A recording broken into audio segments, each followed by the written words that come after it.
एक बार अकबर ने बीरबल से कहा, मुझे परमात्मा दिखा दो। राजा का हुक्म था। बीरबल बहुत परेशान था कि परमात्मा को कैसे राजा को दिखाए। इसी विचार को लेकर बीरबल छुट्टी पर चला गया और उदास रहने लगा। एक दिन परिवार में चर्चा हुई, उदासी का कारण पूछा गया तो बीरबल ने बता दिया कि राजा ईश्वर के दर्शन करना चाहते हैं।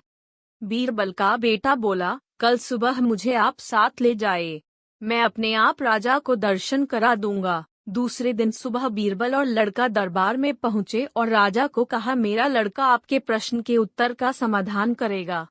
राजा ने सोचा, यह लड़का क्या समाधान करेगा? लड़का बोला, इस वक्त मैं आपका गुरु हूँ, मुझे उचित स्थान दिया जाए। राजा ने सोचा, बात तो ठीक कह रहा है, मैंने तो प्रश्न किया है, समाधान करने वाला गुरु समान होता है। राजा ने लड़के के लिए अपने साथ थोड़ा ऊंचा स्थान दिया। लड़का बोला, महाराज एक दूध का कटोरा मंगाओ।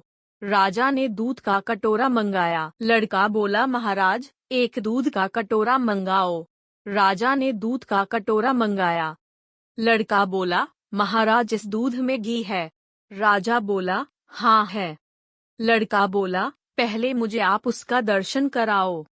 राजा बोला, तू मूर्ख है, घी के दर्शन ऐसे थोड़े होते हैं। पहले दूध को गर्म करना पड़ता है, फिर उसकी दही जमाना पड़ता है, फिर उसको मघानी में रिड़का जाता है, फिर मक्खन निकलता है, फिर उसे गर्म गर्म कढ़ाई में डाला जाता है, फिर उसकी मैल निकाली जाती है, तब जाकर घी के दर्शन होते हैं।